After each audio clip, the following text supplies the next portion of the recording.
that vagal nerve is telling you what you're going to do based on the energy that it takes in and determines through interpretation.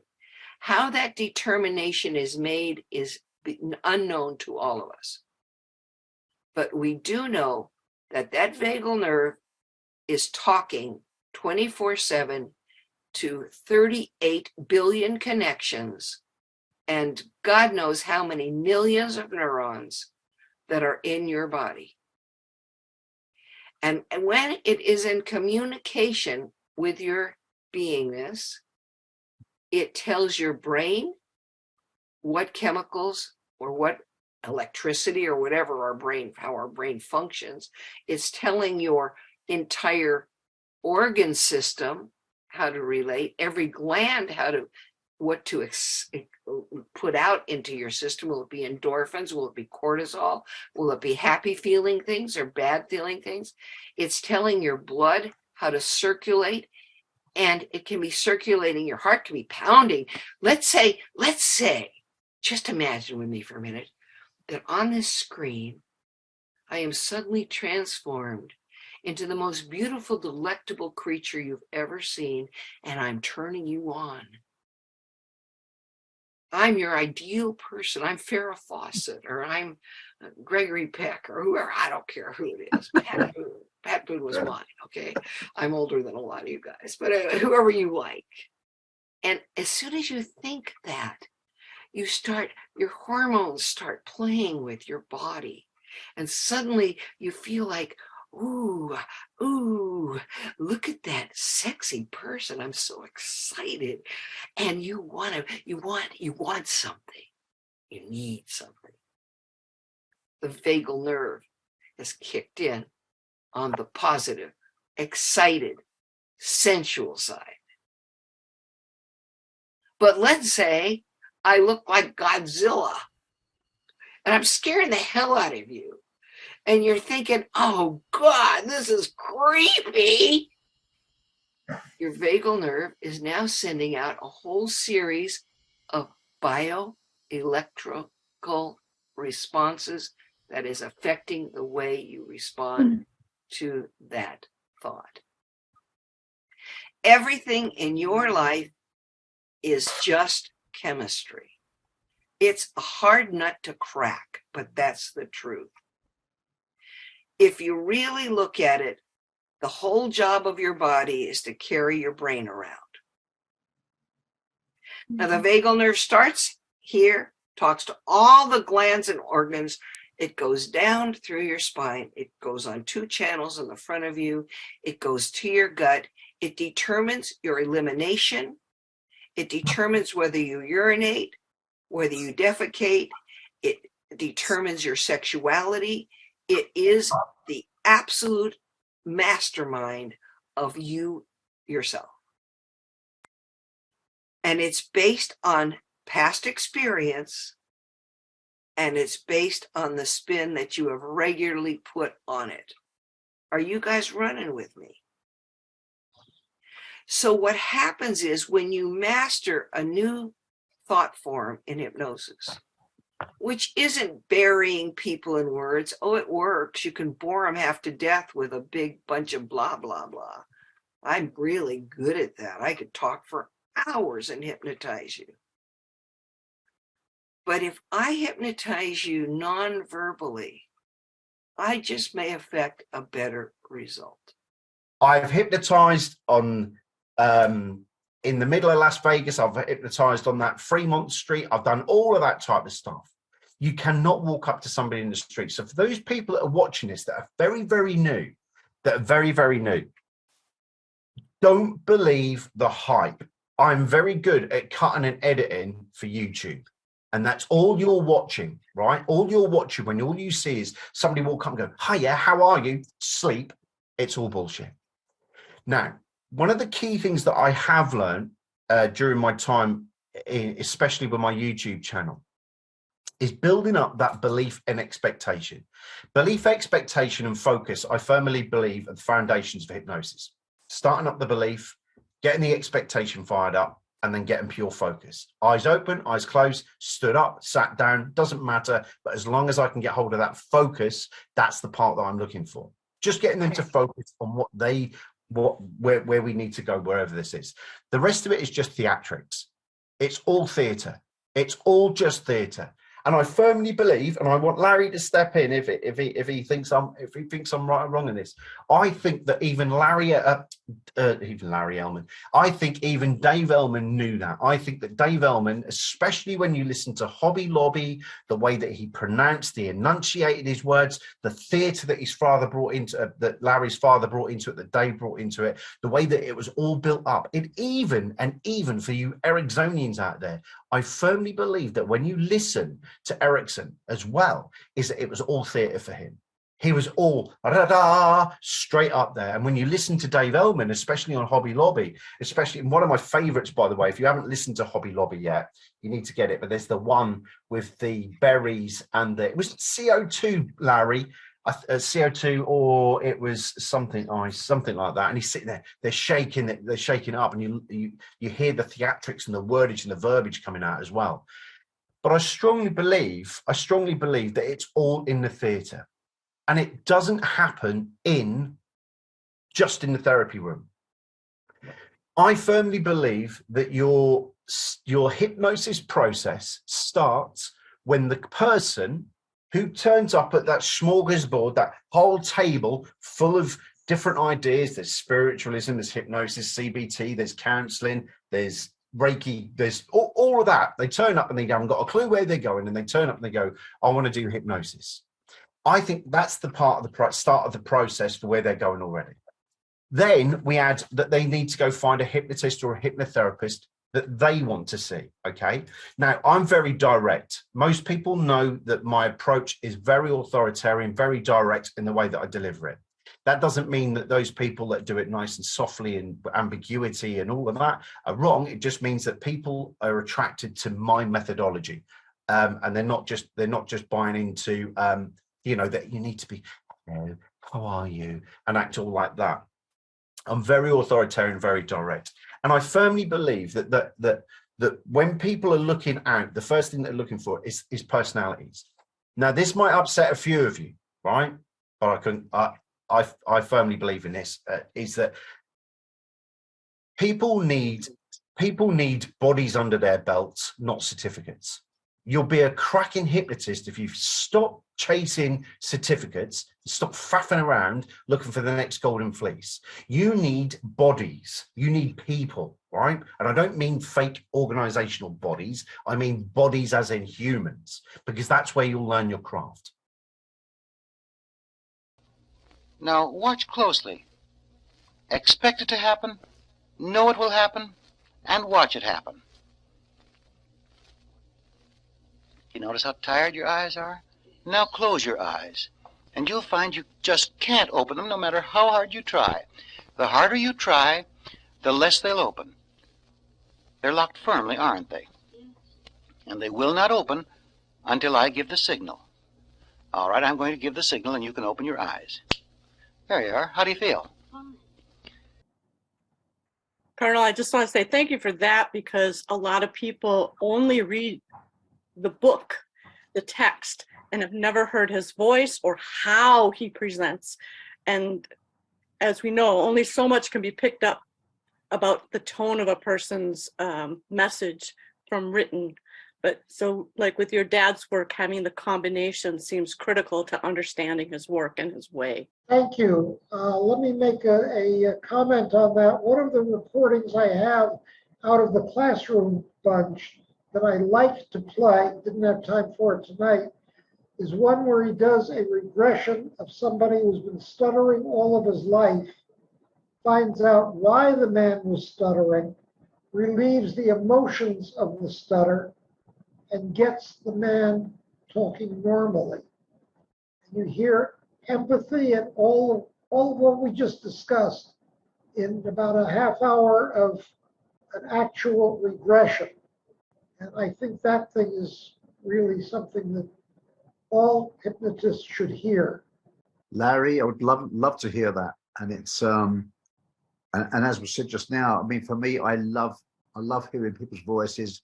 It takes it to a personal level. And for me, that's always exciting. So thanks for sharing that tonight. I think it was just brilliant. And would love to hear more. But what just popped into my head from 2 or 3 years ago, this is not fascinating. This is just beautiful for me. So I was in a clinic in town, and across the road was a pile of really shitty old apartments.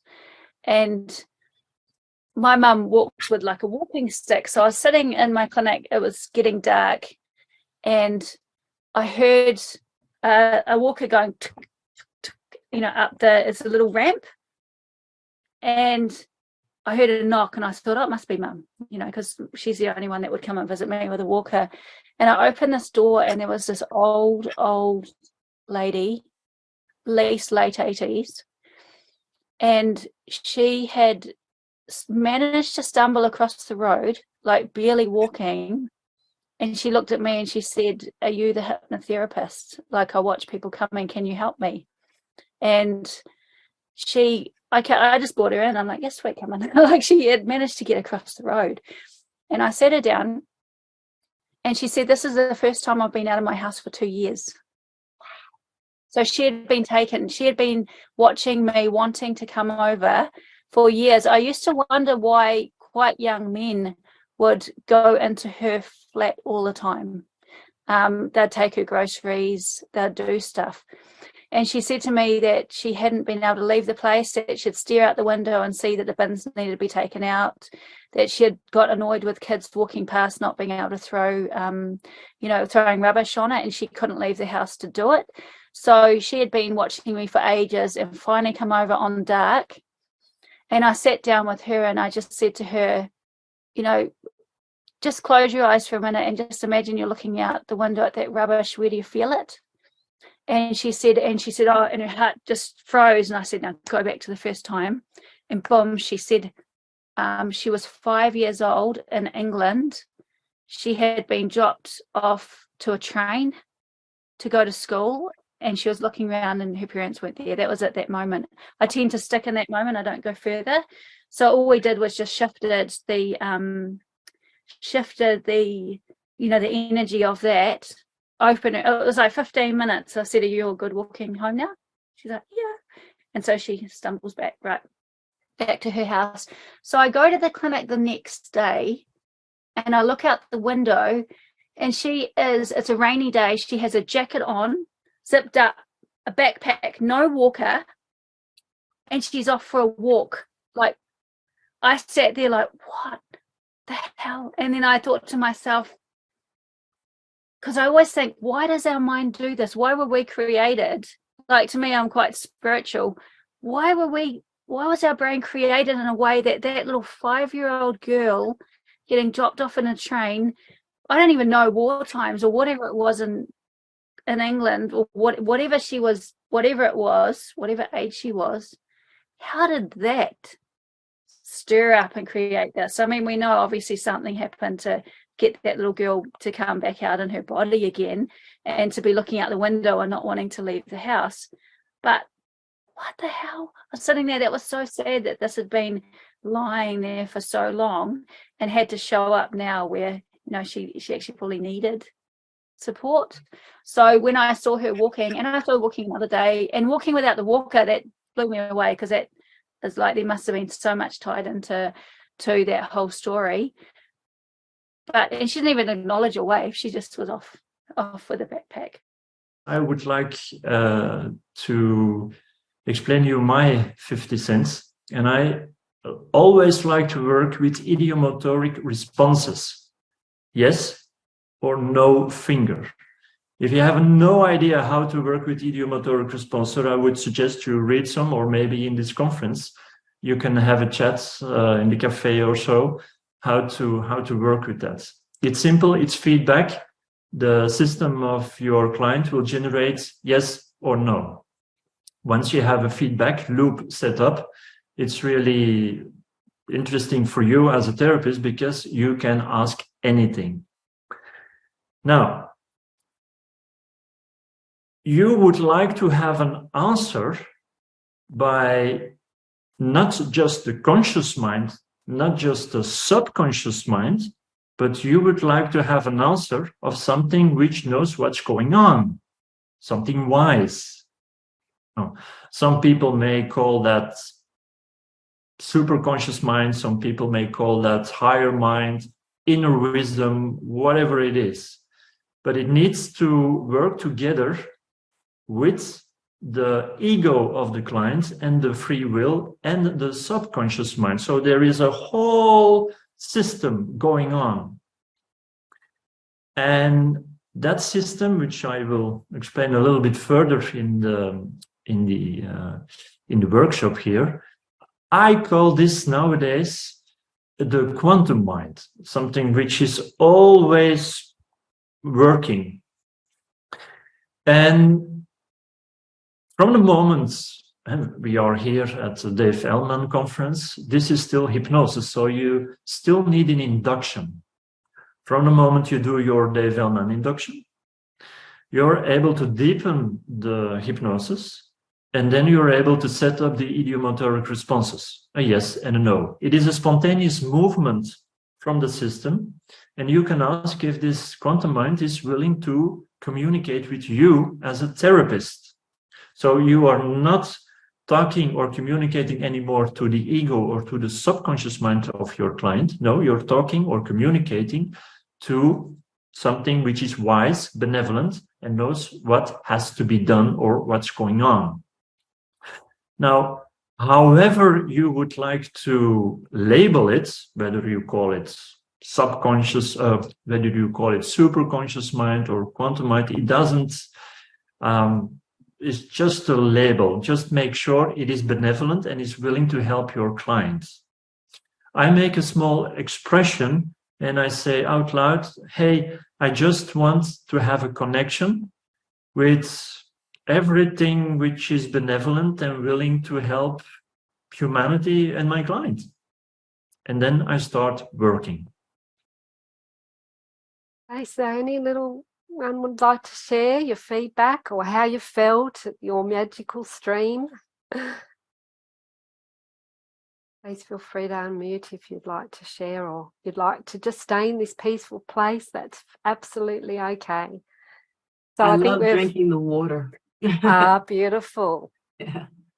Lovely. The clear, crisp water. I love that. Yeah.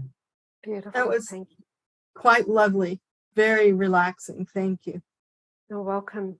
I think when I shared this this presentation, I actually shared purely from my Facebook page, and through COVID, as I said, and 20 people joined in 2 groups of 10. And you know, I sent that to my friends, which I wouldn't normally do, and just shared that on my page, Your Pathway to Health, if you wanted to Google that. And yeah, I was surprised, as I said, that out of the 20, because I collected their email address, which then went on to my newsletter list that I share monthly, and I just shared that afterwards, that 2 offers, going down into Inner Peace even more, or a weight loss program, a group program, and I could not believe that 6 joined the weight loss group program. So and I was mindful of that ethics, and you know, I'm giving a presentation in COVID to make everybody feel relaxed and calm. Is it okay to sell? And the group I was part of assured me, yes, that's what we do, and that's okay. And so I'm grateful for that support to help me, and that helped me to go online more, work with groups and individuals. And so here we are 3 years later. I'm sharing at the Dave Elman conference, can you believe?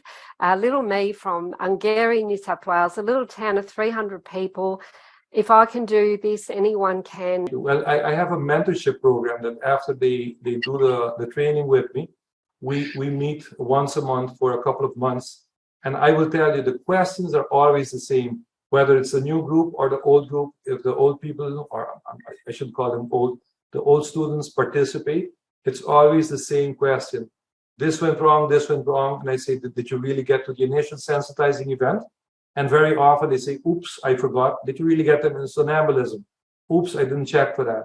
I had somebody crying and crying. I had to stop them from crying. So it's always, whether you've been doing this for 10 years or 10 months, it seems that it's exactly the same challenges that we all have. And even when one of my sessions does not go like it should go, and I go back and I look at my video because I record all my sessions, I say, here you go, Eddie, you didn't get them into somnambulism. What were you thinking?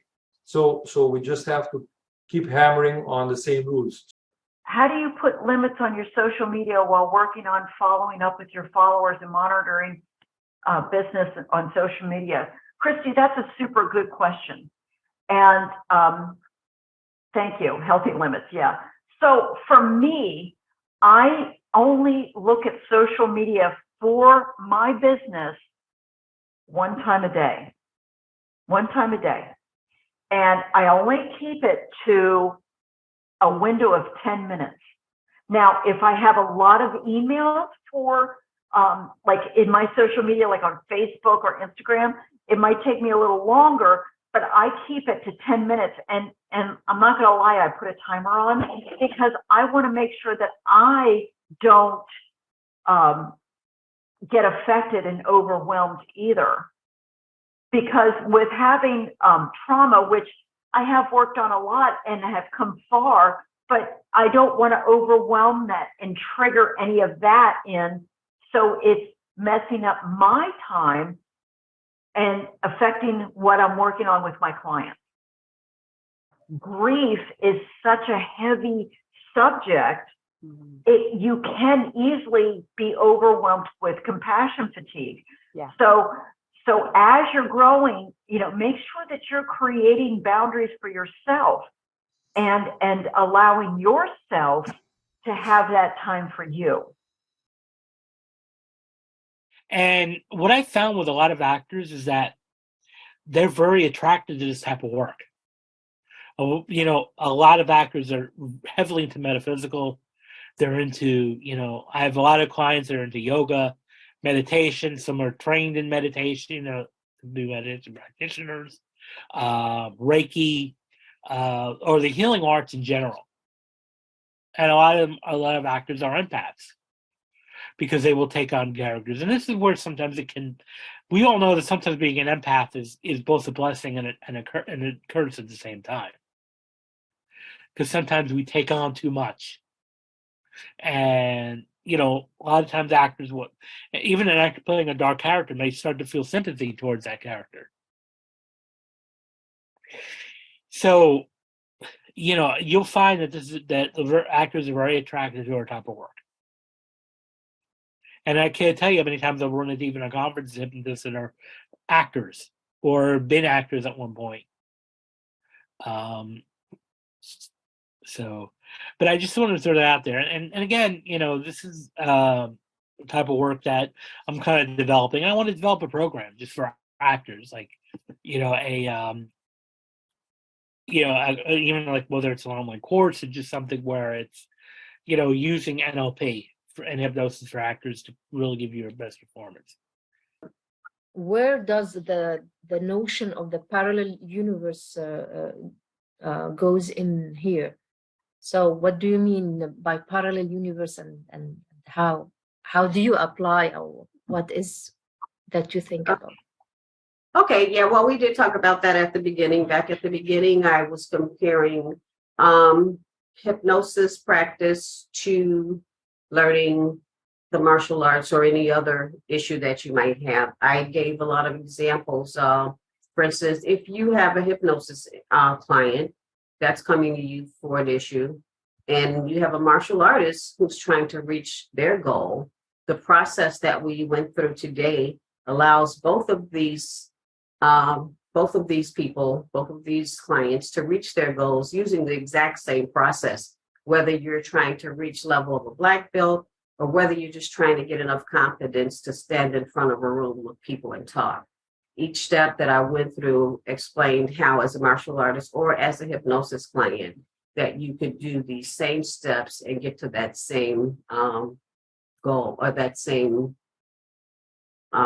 result, basically. So that's where the parallel universes came in.